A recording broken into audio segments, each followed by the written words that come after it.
ចេញដំណើរទៅខេត្តសៀមរាបជាមួយនឹងកូនប្រុសទី2បាទចង់ដឹងថាខ្ញុំទៅធ្វើអីគេខ្លះតោះទៅមើលវីដេអូរបស់ខ្ញុំទាំងអស់គ្នា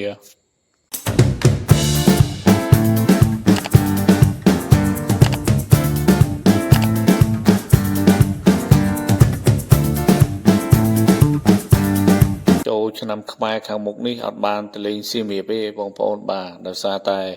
មានបេសកកម្មចេញទៅមុនបាទដោយសារយើងមានបេសកកម្មចេញជាមួយនឹងកូនទី2របស់ខ្ញុំទៅខេត្តសៀមរាបហើយខ្ញុំទៅនេះគឺខ្ញុំទៅគេនៅសៀមរាបចំនួន2យប់បាទយើងទៅ2យប់3ថ្ងៃហើយឥឡូវនេះយើងក៏បានមកដល់ខាងខេត្តកំពង់ធំបាទក៏ឃើញបងកំពុងតែជិះកង់ផងដែរបាទហើយនៅពេលដែលខ្ញុំចេញទៅសៀមរាបហ្នឹងខ្ញុំមិនដែលរំលងបាទកន្លែងយាយបាទមានយាយហើយនឹងតាគាត់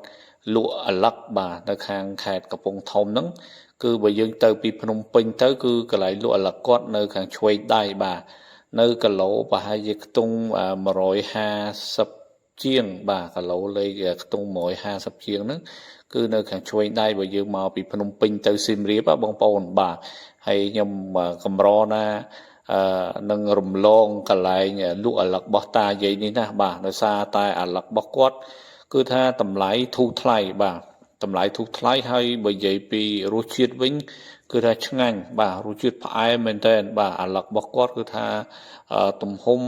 ធំបាទធំហើយតម្លៃធូរថ្លៃហើយរសជាតិផ្អែមបាទហើយអាឡឹករបស់គាត់ដែលខ្ញុំទិញនេះគាត់លក់ឲ្យធំ3 10000បាទ3 10000បើយើងគិតពីទំហំវិញយើងទិញនៅភ្នំពេញវិញគឺថាមួយបែរជាចូល5 6000ណាប៉ុន្តែបើគាត់លក់វិញគឺគាត់លក់3តែ10000ទេបាទ3 10000ហើយគាត់ឆ្លៀតថែមបាទនេះគាត់ចិត្តថែមអាទូចឲ្យមួយទៀតបាទគ្រាន់តែថែមអាទូចនេះមួយហ្នឹងក៏ចង់ឆ្អែតដែរបងប្អូនហើយអាទូចនេះនិយាយពីថាទុំល្អមែនតើបាទអាឡឹកហ្នឹងគឺគាត់ចិត្តឲ្យយើងភ្លក់មួយសិនអានេះគឺអត់គិតថ្លៃទេបាទហើយទុំល្អមែនតើបាទពេលដែលខ្ញុំចូលទិញហ្នឹងក៏មានជនជាតិជប៉ុនបាទជនជាតិជប៉ុនជនជាតិបរទេសផ្សេងហ្នឹងក៏គាត់ឃើញចឹងក៏គាត់ចូលទិញដែរបាទហើយដាក់មួយម៉ាត់ទៅគឺថារសជាតិផ្អែមឆ្ងាញ់មែនតើហើយនេះអាទូចដែលគាត់ថែមឲ្យណាបងប្អូន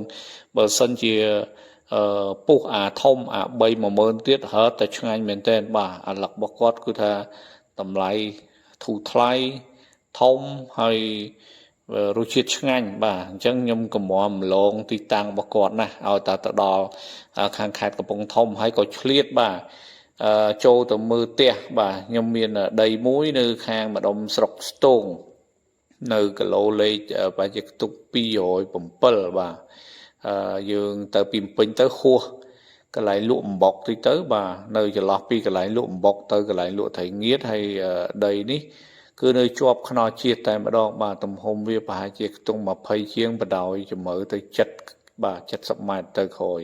ហើយនៅជាប់ផ្លូវជាតិលេខ 6A នឹងតែម្ដងបាទហើយឆ្លៀតចូលមកមើលផ្ទះពីព្រោះទុកយូរយើងឆ្លៀតមកមើលផ្ទះបោសផ្ទះបោសអីមើលស្មៅបាទស្មៅកន្លែងណាវាដុះច្រើនយើងឆ្លៀតធ្វើខ្លះទៅហើយឥឡូវខ្ញុំបានមកដល់ទឹកដីសៀមរាបហើយបាទមកដល់ទឹកដីសៀមរាបនេះមកស្នាក់នៅផ្ទះបងស្រីគឹមយេងបាទគាត់ជាអ្នកស្គាល់គ្នាបាទអត់មានជាប់សាច់បងប្អូនទេប៉ុន្តែគាត់ថារាប់អានគ្នាដូចជាបងប្អូនអញ្ចឹងបាទគាត់មកស្នាក់ឲ្យខ្ញុំមកស្នាក់នៅផ្ទះគាត់ណាបាទផ្ទះគាត់ហ្នឹងស្ថិតនៅក្នុងឃុំបដាបាទជាឃុំគំរូនៅខេត្តសៀមរាបហើយឃុំបដានេះនិយាយពីថាសម្បូរម្ហូបឆ្ងាញ់ណាស់បាទមានអាកោត្នោតមានមាន់អាំងមានជ្រូកអាំងអីហ្នឹងគឺថាសម្បូរបែបមែនតើបាទហើយបងស្រីគាត់ទទួលយ៉ាងកក់ក្ដៅបាទទាំងការស្នាក់នៅទាំងការបាយទឹកអីគឺថាអែមមែនតើបាទហើយអរគុណបងស្រីមែនតើបាទបងស្រីគឹមយេងហើយផ្ទះរបស់គាត់នេះក៏តុបតែងរៀបចំបានស្អាតណាស់បងប្អូនអើយទៅនៅកន្លែងគាត់គឺថាមានអារម្មណ៍ស្រស់ថ្លាមែនតើស្ងប់ស្ងាត់បាទហើយផ្ទះគាត់ធ្វើម៉ូដបែបខ្មែរបុរាណណាបងប្អូនបាទហើយគាត់តុបតែងបាទមើលទៅមានដាំដើមឈើមានដាំផ្កាមានដាំអីរៀបចំជាសួនរៀបចំជាស្អី ឃើញថាស្អាតស្រស់ស្អាតមែនទែនបាទស្នាក់នៅផ្ទះរបស់គាត់នេះគឺមានអារម្មណ៍ស្រស់ស្រាយហើយធ្វើឲ្យយើងនឹងបាត់នៅភាពនឿយហត់ដែលយើងជិះឡានតាំងពីភ្នំពេញមកដល់សៀមរាបហ្នឹងគឺថាមកដល់ទីហ្នឹងគឺថាធ្វើឲ្យអារម្មណ៍របស់យើងស្រស់ថ្លាមែនទែនបាទខ្ញុំសូមសរសើរគាត់បាទគាត់បកកែតុបតែងបាទជាមួយនឹងគ្រួសាររបស់គាត់ហ្នឹងណាគាត់មានដាំដំណាំដើមឈើដើមហូបផ្លែផ្សេងហើយចម្បឹងដៃខាងក្រោយនេះគឺក៏ផ្សារដើម្បីដាំដើមផាសិនបាទផាសិនហ្នឹងដើម្បីឲ្យវាឡើងទៅដើម្បីមានផ្លែធ្លាក់មកបានហើយដល់ពេលផឹកឡើងខ្ញុំក៏បានទៅចូលរួមនៅក្នុងកម្មវិធីបាទសិក្ខាសាលាសិទ្ធិជនជាតិបរទេសបាទនៅស្ថាគារ Sofitel អង្គរបាទស្ថាគារ Sofitel អង្គរជាប្រភេទស្ថាគារលំដាប់បាទផ្កាយ5ហើយបាទបើនៅសៀមរាបណាបងប្អូននេះតាមខ្ញុំសួរអ្នកនៅខាងស្ថាគារគេថាលំដាប់ផ្កាយ5ហើយសិទ្ធិជនជាតិបរទេសចូលរួមច្រើនមែនទែនបាទហើយឥឡូវនេះគេឲ្យយើងសម្រាប់អាហារសម្រន់បាទក៏យើងមានអាហារសម្រន់ខ្លះផងដែរបាទអាហារសម្រន់របស់គេនឹងមាននំមានកាហ្វេហើយបើនិយាយពីទេសភាពនៅក្នុងស្ថាគាររបស់គេនឹងគឺថាស្អាតបាទស្អាតមែនតើមានអាងទឹកបាទមានសួនមានអីគឺថាធ្វើឲ្យយើងមកទីនេះគឺថាស្អាតមានអារម្មណ៍ស្រស់ថ្លាបាទឃើញថាកន្លែងទីតាំងដែលគេរៀបចំនេះស័ក្តិសមជាមួយនឹងស្ថាគារលំដាប់ផ្កាយ5មែនទែនបាទហើយអានេះខ្ញុំអត់ស្គាល់ទេបាទបងប្អូនមើលទៅវាធ្លាប់តែឃើញតាមវីដេអូ YouTube ឥឡូវបានឃើញផ្ទាល់ហើយបាទអានេះខ្ញុំអត់ដឹងថាគេហៅអីទេបើបងប្អូនដឹងអាចជួយ comment បាទជួយ comment នៅខាងក្រោមផងអានេះខ្ញុំឃើញមើលទៅស្អាតដូចជាថាសអញ្ចឹងបាទវាមើលទៅស្តៀងដូចជាផលិតយើងចឹងប៉ុន្តែវាលក្ខណៈបរទេសណាបាទហើយដល់ពេលសិក្ខាសាលាចប់ពេលថ្ងៃក៏គេមានរៀបចំទទួល buffet បាទ buffet សម្រាប់ឲ្យយើងញ៉ាំបាទភ្ញៀវទាំងអស់គ្នាហ្នឹងគឺមានសិទ្ធិចូលញ៉ាំ buffet បាទ buffet របស់គេម្ហូបលក្ខណៈអឺរ៉ុបតែម្ដងបាទអត់សូវមានលក្ខណៈជាម្ហូបខ្មែរទេបាទមានជាលក្ខណៈ steak មានជាសាច់អាំងមានជាអីបាទហើយកូនទី2របស់ខ្ញុំនេះបាទអូឆ្ងាញ់មែនតើគាត់ចូលចិត្តណាស់លក្ខណៈ buffet ចេះគឺថាម្ហូបគឺយើងញ៉ាំអត់បានគ្រប់មុខទេពីព្រោះម្ហូបវាច្រើនមុខណាបាទច្រើនមុខហើយ buffet ក៏យើងចាប់មួយមុខតែបន្តិចមួយមុខតែបន្តិចហ្នឹងក៏ឆ្អែតដែរបាទបងប្អូនបាទវាម្ហូបបាទហើយដល់ពេលថ្ងៃឡើងខាងបរទេសហ្នឹងគេសនំពរឲ្យក្រុមការងាររបស់ខាងខ្ញុំហ្នឹងនាំគាត់បាទមកមើល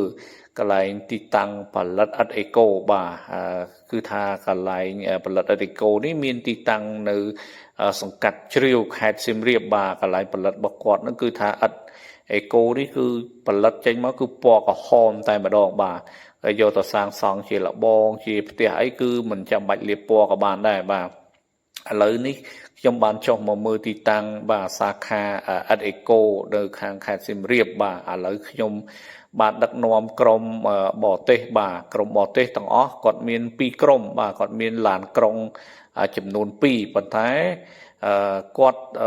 មកម្ដងមួយឡានក្រុងបាទឡានក្រុងមួយទៀតគាត់ទៅទស្សនកិច្ចកន្លែងផ្សេងមួយសិនឆ្លាស់គ្នាបងប្អូនបាទឆ្លាស់គ្នាអញ្ចឹងឡានក្រុងមានដល់2អញ្ចឹងមកឡានក្រុងបីខ្ទង់ប្រហែលជា30នាក់ជាងហើយ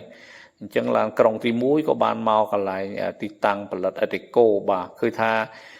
ឥដ្ឋអេកូរបស់យើងនេះគឺឃើញថាបរទេសគាត់ចាប់អារម្មណ៍មែនទែនបាទគាត់ចាប់អារម្មណ៍គាត់ចូលចិត្តចង់មកមើលចង់មកទស្សនាចង់មកស្វែងយល់បាទអ្នកខ្លះមកសួរនាំឲ្យគាត់ថតគាត់អីច្រើនមែនទែនបាទហើយខ្ញុំក៏បានបញ្យលបាទពីគម្រោងឥដ្ឋអេកូដែលយើងប្រវត្តិនៃការចាប់ផ្ដើមដំបូងហ្នឹងដោយសារអ្វីបាទដោយសារតែយើងឃើញថាកាកសំណល់ផ្លាស្ទិកហ្នឹងគឺពីវាពីការបាទហើយពោពេញទៅដោយកាកសំណល់ផ្លាស្ទិកដែលបោះបង់ចោលហើយអត់មានអ្នកកែច្នៃហើយវាធ្វើឲ្យប៉ះពាល់ទៅដល់បរិស្ថានហើយបើនិយាយពីឥដ្ឋក្រហមវិញអាចកាប់ព្រៃឈើយកមកដុតនៅក្នុងចង្វាក់ផលិតកម្មអញ្ចឹងខ្ញុំក៏បានបញ្យលជនបរទេសទាំងអស់ហ្នឹងឲ្យគាត់ដឹងថាតើការច្នៃប្រឌិត របស់អត់អេកូរបស់យើងហ្នឹងគឺយើងធ្វើមានប្រមាណដំណាក់កាលបាទដល់ដំណាក់កាលទី1ហ្នឹងគឺយើងកិនកាកសំណល់ផ្លាស្ទិកដែលប្រមូលបានពីបងប្អូនប្រជាពលរដ្ឋហ្នឹងគឺគាត់លាងគាត់សម្អាតស្អាតហើយស្រាប់តែម្ដងបាទ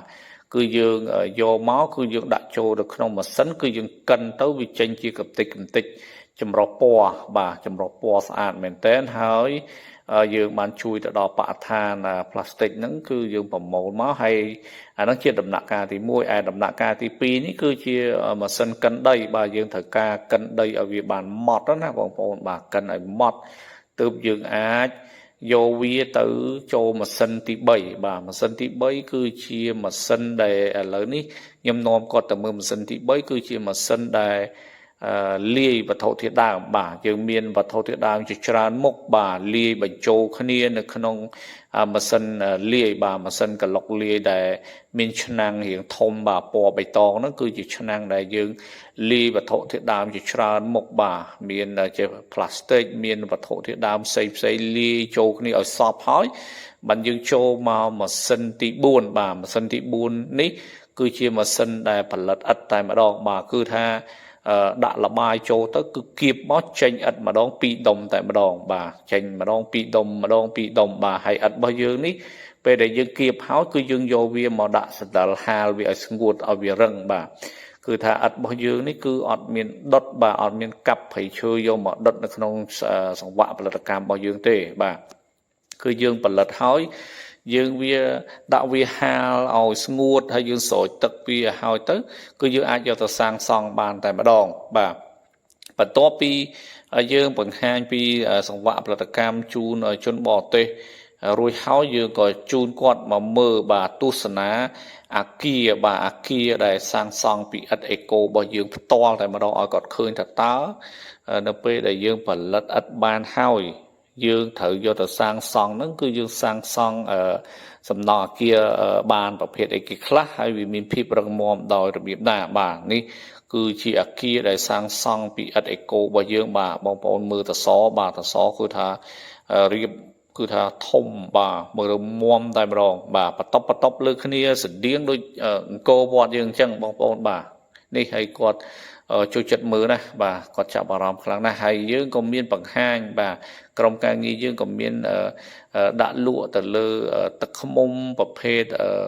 សម្រាមផ្លាស្ទិកដែលយើងយកមកកែច្នៃទៅជាកន្ត្រកទៅជាកាបូបអីហ្នឹងដើម្បីឲ្យគាត់ទស្សនាមើលផងដែរបាទបើសិនជាគាត់ចាប់អារម្មណ៍គាត់អាចទិញក៏បានដែរហើយប្រភេទទាំងអស់ហ្នឹងគឺសិតតែក្រុមការងាររបស់សហគមន៍បាទសហគមន៍ហ្នឹងគឺគាត់យកមកកែច្នៃឥឡូវនេះយើងក៏បាននាំគាត់មកបង្ហាញលម្អិតបាទមានការប្រចាំងស្លាយលម្អិតបន្ថែមឲ្យគាត់យល់កាន់តែច្បាស់ប៉ុន្តែមុននឹងចាប់ផ្ដើមបង្ហាញហ្នឹងយើងក៏មានរបាំជូនពរបាទក្រុមការងារយើងក៏បានរៀបចំរបាំជូនពរឲ្យជនជាតិបរទេសគាត់បានទស្សនាបាទអំពីវប្បធម៌ដ៏ផូរផង់ដ៏ល្បីល្បាញរបស់ប្រជាជនខ្មែរយើងបាទនៅភាពលវត់លវន់របស់ស្ត្រីបាទគឺថាស្ត្រីខ្មែរគឺជាស្ត្រីដែលមានចរិតរំទុំបាទគឺថាស្អាតបាតគឺថាទុនបាទទុនដូចការរំរបស់អប្សរាអញ្ចឹងណាបងប្អូនបាទអញ្ចឹងយើងបង្ហាញជនជាតិបរទេសមិនមែនត្រឹមតែឲ្យគាត់យល់ដឹងអំពីគំនិតនៃការច្នៃប្រឌិតរបស់យើងទេយើងបង្ហាញអំពីវប្បធម៌របស់ខ្មែរយើងឲ្យគាត់យល់ថាតើខ្មែរយើងមានវប្បធម៌របៀបមិនខ្លះបាទអញ្ចឹងយើងក៏បង្ហាញអំពីរបាំជូនពរនោះជូនឲ្យជនជាតិបរទេសគាត់បានទស្សនាឲ្យគាត់ដឹងពីវប្បធម៌របស់យើងខ្លះអញ្ចឹងណាបងប្អូនហើយក្រុមមកគាត់ហ្នឹងពេលដែលចប់មកក្រុមហ្នឹងយើងនឹងធ្វើបទបង្ហាញទៅមកក្រុមទៀតបាទអញ្ចឹងក្រុមនេះគឺគាត់ស្ដាប់ដោយយកចិត្តទុកដាក់ហើយយើងក៏មានអ្នកបកប្រែផងដែរបាទយើងដើម្បីឲ្យជនជាតិបរទេសគាត់ដឹងពីគម្រោងនៃការជួយទៅដល់បរិស្ថានរបស់ក្រុមការងាររបស់យើងហ្នឹងថាតើយើងធ្វើដោយរបៀបម៉េចខ្លះបាទហើយជនជាតិបរទេសគាត់ចាប់អារម្មណ៍បាទចាប់អារម្មណ៍ទៅលើគម្រោងរបស់យើងគាត់ក៏ស្រឡាញ់អំពីវប្បធម៌ខ្មែរគាត់សុំថតជាមួយអ្នករាំរបាំផងដែរបាទ ហើយចង់បញ្ជាក់បងប្អូនថាគម្រោងអត់អេកូរបស់យើងគឺថាមានច្រើនសាខាដែរឥឡូវនេះគឺយើងមាននៅខាងពោធិ៍សាត់ខេត្តពោធិ៍សាត់យើងមាននៅខាងខេត្តតាកែវយើងមាននៅត្បូងឃ្មុំយើងមាននៅកាចេះយើងមាននៅសៀមរាបយើងមាននៅបន្ទាយមានជ័យអីផ្សេងច្រើនបាទបងប្អូនបាទហើយបន្ទាប់ពីនឹងមកយើងក៏នាំគាត់មកទស្សនាទីតាំងផលិតស្រាបាទស្រាសយើងហ្នឹងណាបាទបែបបុរាណរបស់យើងថាតើខ្មែរយើងចេះផលិតស្រាដោយប្រភេទបែបបុរាណហ្នឹងដោយរបៀបណាហើយនេះគឺជាក្រុមទី2បាទក្រុមទី1នោះបានបញ្ចប់ហើយគឺក្រុមទី2មកម៉ាឡានក្រុងមួយទៀតបាទមកម៉ាឡានក្រុងទៀតយើងក៏បានផ្ដល់ជូនគាត់បាទនៅរបាំជូនពរម្ដងទៀតបាទលុះដល់ពេលយប់ឡើងយើងក៏បាទខាងកម្មវិធីបាទក៏គេមានរៀបចំលក្ខណៈជាកម្មវិធីជប់លៀងជូនក្រុមការងាររបស់ពួកយើងក៏ដូចជាជនជាតិបរទេសទាំងអស់គ្នាហ្នឹងបានញ៉ាំបាទលក្ខណៈមានសាច់អាំងមានគ្រឿងសមុទ្រអាំងមានអីផ្សេងហើយគេក៏មានបង្ហាញពីរបាំជូនពរផ្សេងនៅក្នុងស្ថានភាព Sofitel អង្គរនឹងដដែលបាទគឺថាម្ហូបពេលល្ងាចនេះកាន់តែច្រើនមែនតើបាទម្ហូបគឺថាលក្ខណៈ buffet ដែរប៉ុន្តែមានបែបសាច់អាំងមានជាលក្ខណៈគ្រឿងសមុទ្រអាំងមានម្ហូបផ្សេងបាទហើយខាងស្ថានភាពក៏គេមានរៀបចំជារបាំបាទផ្សេងជាច្រើនបាទដើម្បីឲ្យជនបរទេសនោះគាត់បានយល់ដឹងបន្ថែមឲ្យកាន់តែច្បាស់អំពីវប្បធម៌របស់ខ្មែរថាតើការរាំការច្រៀងមានលក្ខណៈបែបណាគឺថាឃើញថាជនជាតិបរទេសហ្នឹងគឺគាត់ចាប់អារម្មណ៍ទៅលើរបាំរបស់ខ្មែរមែនទែនបាទគឺមានក្រុមសិល្បៈគេរាំគេច្រៀងគេអីបង្ហាញសូរបង្ហាញអីហ្នឹងគឺថាល្អមែនទែនបាទមើលទៅឃើញល្អហើយយើងក៏មានការធ្វើឲ្យកម្មវិធីនេះ surprise ទៅដល់ជនជាតិបរទេសម្នាក់ដែលគាត់ចំថ្ងៃខួបកំណើតរបស់គាត់បងប្អូនបាទអញ្ចឹងថ្ងៃហ្នឹងខាងក្រុមការងារក៏បានរៀបចំជានំខេកបាទឲ្យអ្នករបាំជូនពរហ្នឹងយកជូនគាត់បាទលុះព្រឹកឡើងខ្ញុំក៏ឆ្លៀតពីអ្នកកូនប្រុសហ្នឹងឆ្លៀតទៅលេងអង្គរវត្តបន្តិចទៅបាទដើម្បីយើងមកដល់សៀមរាបហើយកុំឲ្យរំលងបាទជនជាតិបរទេសគឺគាត់ចាប់អារម្មណ៍ទៅលើប្រាសាទអញ្ចឹងយើងជាខ្មែរបាទយើងជាម្ចាស់ប្រទេសឲ្យតែមកដល់អង្គរវត្តហើយគឺថាឲ្យតែមកដល់គឺដឹងតែមកមើលតែម្ដងហើយមកមើលច្រើនដងហើយបងប្អូននៅតែចង់ទៅឆ្ងល់ថាទៅតារាលហើយបាទឲ្យតែមកដល់សៀមរាបដឹងតែចង់ទៅទៀតហើយបាទហើយដោយសារខ្ញុំទៅពីព្រលឹមអញ្ចឹងអត់តន់សូវឃើញមានមនុស្សគាត់ដូចជាភ្ញៀវបាទភ្ញៀវជាតិភ្ញៀវអន្តរជាតិហ្នឹងអត់តន់សូវមកទេបាទអញ្ចឹងចាំមើលប្រហែលជាអាចចូលឆ្នាំខ្មែរបាទទើបមានភ្ញៀវមកច្រើនតាមមើលណាបងប្អូន